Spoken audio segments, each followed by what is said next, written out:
اللہ کے کرم سے واپس اس بات کی طرف آیا ہوں کہ قصیدہ بردہ شریف کی بات باقی رہ گئی تھی۔ حضرات گرامی اب آپ غور فرمائے، امام شرف الدین بوصیری مدینے میں نہیں ہے، اپنے ملک میں بیٹھ کے آواز دے رہے ہیں۔ وہ یہ نہیں سوچ رہے کہ میں یہاں سے پکاروں گا تو حضور کیسے سنیں گے، وہ جانتے ہیں سرے آئینہ سنتے ہیں، پسے دیوار سنتے ہیں، پکارو چاہے جتنی بار وہ ہر بار سنتے ہیں۔ کوئی عقیدت کی زبان سے یہاں بیٹھ کے پکارے مصطفیٰ سن بھی لیا کرتے ہیں، مدد بھی فرمایا کرتے ہیں۔ اب امام بوصیری کے واقعے سے ثابت کر رہا ہوں کہ امام شرف الدین بوصیری رحمت اللہ علیہ، آپ حضرات کی اجازت ہے تو آگے بڑھیں گے ورنہ بات ختم کریں گے۔ ہے اجازت ہے آپ حضرات، پیچھے والوں کی طرف سے بھی ہے الحمدللہ۔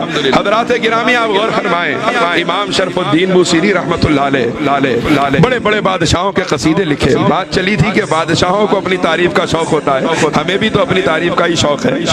اللہ کرے کہ یہ شوق ہمارے اندر سے ختم ہو جائے، کیونکہ بڑائی سوائے اللہ کے کسی اور کو زیبا نہیں۔ حضرات گرامی اب آپ غور فرمائیں، بادشاہوں کے قصیدے لکھنے والے تنے تنہا رہ گئے، کیونکہ بیمار ہوئے تو ان کو لقوہ ہوا، پیرالائسس ہو گیا، بستر پہ پڑے ہیں امام شرف الدین بوصیری رحمت اللہ علیہ۔ اور اسی عالم میں بستر پہ پڑے امام بوصیری نے سوچا کہ شاگرد جو تھے وہ چھوڑ کے چلے گئے، اور جو بادشاہ تھے انہوں نے اجرت دینا چھوڑ دیا، آدمی کام کا نہ رہا تو کوئی قریب آنے تیار نہیں ہے۔ اب تک میں نے دیکھا بڑے بڑے بادشاہوں کے قصیدے لکھے، بڑے بڑے سلطانوں کے قصیدے لکھے، لیکن دیکھ بھی لیا کہ سلطانوں نے کیا دیا۔ آج سلطان مدینہ کا قصیدہ لکھتا ہوں اور سرکار کی شان لکھنی شروع کی۔ اب دیکھنے چلے گئے محمد سید الکونین والثقلین والفریقین من حرب ومن عجم هو الحبیب الذی ترجى شفاعته لكل حول من الاحوال مقتحم ثم الرضوان ابی بکر وعن عمر وعن علی وعن عثمان ذی الکرم۔ سرکار امام شرف الدین بوصیری مصطفیٰ کی شان میں قصیدہ لکھ رہے ہیں۔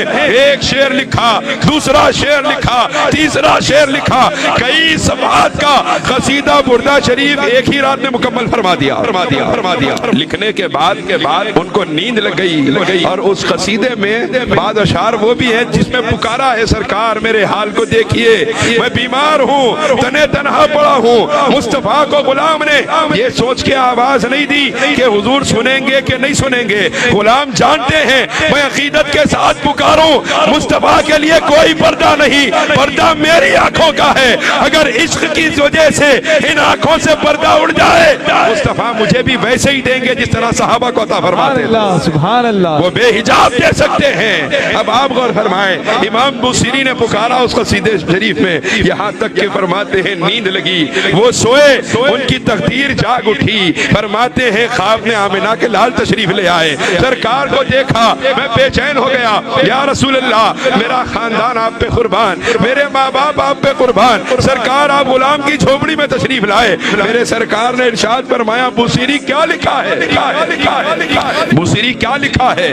امام بوصیری نے عرض کیا یا رسول اللہ آپ کی شان میں قصیدہ لکھا۔ سرکار نے فرمایا میں بیٹھتا ہوں تم پڑھ کے سنانا۔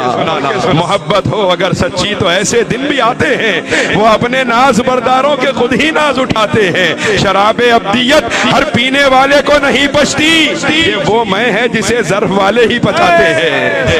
حضرات گرامی اب آپ غور فرمائیں، امام شرف الدین بوصیری رحمت اللہ علیہ قصیدہ بردہ شریف پڑھ کے سنا رہے ہیں، سرکار بیٹھ کے سن رہے ہیں، یہاں تک کہ بیماری کا ذکر کیا، جن اشعار میں سرکار کو پکارا وہ سامنے آئے۔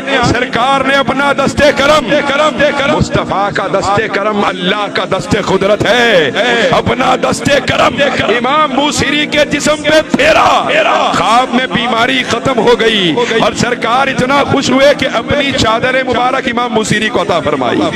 قصیدہ بردہ شریف کو بردہ اس لیے کہتے ہیں کیونکہ بردہ عربی میں چادر کو کہا جاتا ہے۔ اس قصیدے کو بردہ اس لیے کہتے ہیں کیونکہ اس قصیدے کو سن کر مصطفیٰ نے اپنی چادر رحمت امام بوصیری کے اوپر اڑا دی تھی۔ اب آپ غور فرمائیں، امام بوصیری فرماتے ہیں میں نیند سے جاگا، حیران ہوں کہ بیماری ختم ہو گئی اور مصطفیٰ کی چادر میرے سرانے رکھی ہوئی ہے۔ امام بوصیری فرماتے ہیں میں نے وضو کیا، چادر اوڑی، کئی دن سے بستر پہ تھا، مسجد کو نہ جا سکا، اب خیال ہوا تہجد کا وقت ہے، چلو تہجد کی نماز مسجد میں جا کے پڑھوں گا۔ اس خیال کے ساتھ امام بوصیری فرماتے ہیں مسجد جا رہا تھا، ایک فقیر راستے میں کھڑا ہوا تھا، راستے میں کھڑا ہوا. ہم تو دیکھتے ہیں فقیروں کو, سمجھتے ہیں سبھی فقیر ہیں.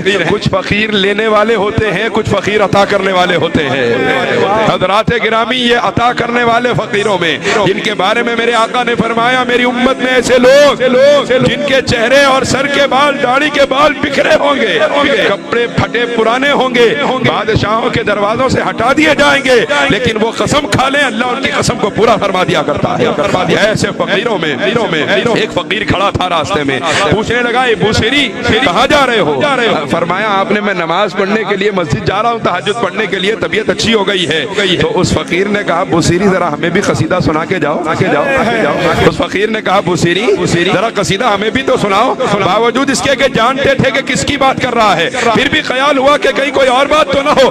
آپ نے پوچھا کون سے قصیدے کی بات کر رہے ہو؟ اس فقیر نے کہا مجھ سے پوچھتے ہو کون سا قصیدہ, کیا میں جانتا نہیں یہ چادر کہاں سے آئی ہے؟ حضرات گرامی, اس فقیر نے کہا کیا میں جانتا نہیں یہ چادر کہاں سے آئی ہے؟ جب مصطفیٰ سن رہے تھے بیٹھ کر, میں بھی وہی کھڑا ہو کے سن رہا تھا. آپ غور فرمائیں, اس بات میں دو چیزیں سمجھ میں آئی. عقیدت کے ساتھ غلام پکارے, مصطفیٰ سنتے بھی ہیں, مدد بھی فرماتے ہیں. اور دوسری بات یہ ہے اس فقیر نے بتایا کہ سامنے نہ ہو تو مصطفیٰ کے غلاموں کا غلام سن سکتا ہے, تو مصطفیٰ کے سننے کا کیا عالم ہوگا. سبحان اللہ, سبحان اللہ. حضرات اپنے عقائد کو بھی درست کیجئے, اپنے اعمال کو بھی درست کیجئے, کیونکہ بغیر عقیدے کی درستگی کے اعمال قبول ہونے والے نہیں ہیں. سرکار کو اپنے جیسا سمجھنے والوں کی صحبت سے اپنے آپ کو بچائیے. مولاي صل وسلم دائما أبدا على حبيبك خير